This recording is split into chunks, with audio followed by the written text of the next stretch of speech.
दोस्तों, महाभारत की कहानी आखिर किसको नहीं पता होगी, लेकिन हम आपको आज एक ऐसे योद्धा के बारे में बताएंगे। अगर उसने महाभारत का युद्ध लड़ा होता तो महाभारत का युद्ध एक ही दिन में खत्म हो जाता। दोस्तों, महाभारत काल में ऐसे अनेक योद्धा हुए जिन्होंने अपने पराक्रम और अपनी योग्यता के बल पर सामने वाले के छक्के छुड़ा दिए। महाभारत के युद्ध में इन योद्धाओं ने अपने पराक्रम का परिचय दिया, जिसे हजारों सालों बाद आज भी लोग याद रखते हैं। उस दौरान एक ऐसा योद्धा भी हुआ जिसका एक बाण से पूरे महाभारत युद्ध का फैसला हो सकता था। उस योद्धा का नाम है बार्बरिक। दोस्तों, आज की इस वीडियो में हम उसी महायोद्धा बाबरिक के बारे में आपको बताने वाले हैं। बाबरिक भीम के पुत्र और घटोत्कच एवं अहिलावती का पुत्र था।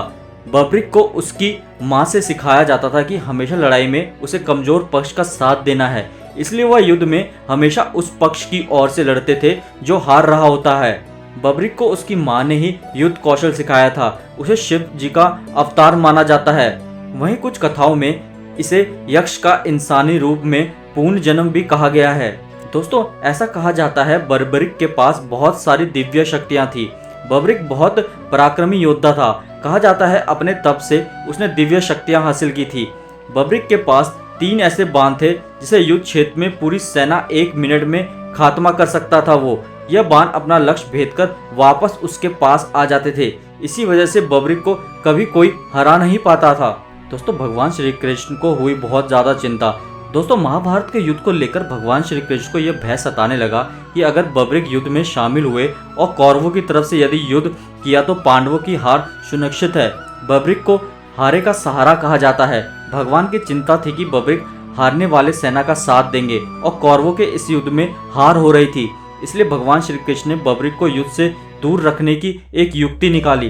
अर्जुन के साथ बाबरिक से मिलने भगवान श्री कृष्ण भेष बदलकर पहुंचे। बाबरिक युद्ध के लिए निकलने ही वाले थे। बाबरिक के तरकश में 3 ही तीर देखकर ब्राह्मण का भेष धरे कृष्ण ने उनका मजाक उड़ाते हुए कहा कि अगर तुम श्रेष्ठ धनुधर हो तो सामने खड़े पीपल के पेड़ के सारे पत्ते एक ही तीर में गिराकर दिखाएं। बाबरिक भगवान की बातों में आ गए और तीर चला दिया, जिससे कुछ क्षणों में ही सभी पत्ते गिरकर तीर श्री कृष्ण के पैरों के पास चक्कर लगाने लगा।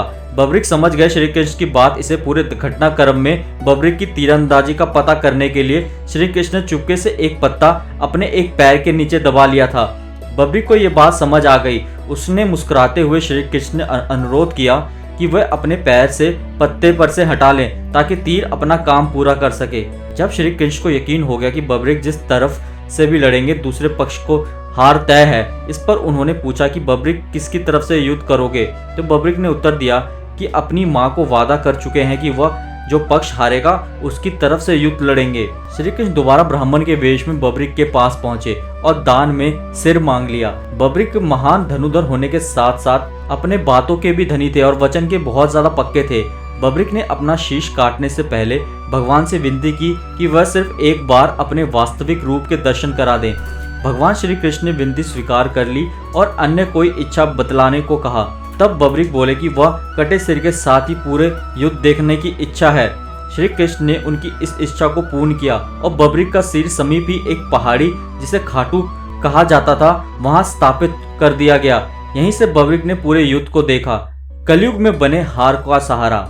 इसके बाद श्री कृष्ण ने बाबरिक को एक वरदान दिया कि कलयुग में लोग उसे कृष्ण के अवतार की तरह पूजेंगे। आज इस स्थान को खाटू श्याम मंदिर के नाम से जाना जाता है, जहां पर बाबरिक की खाटू श्याम के रूप में पूजा की जाती है। दोस्तों, क्या आपको बाबरिक के बारे में पता था? क्या बाबरिक का खाटू श्याम से रिलेटेड इस वाले फैक्ट के बारे में पता था तो हमें कमेंट सेक्शन में जरूर बताएं। वीडियो अच्छी लगी वीडियो को लाइक शेयर जरूर कर दें। अगर अभी तक आपने हमारे चैनल को सब्सक्राइब नहीं किया है तो चैनल को सब्सक्राइब करके बेल आइकन जरूर प्रेस कर दें, जिससे कि हमारी हर एक वीडियो की नोटिफिकेशन आपको मिल सके सबसे पहले।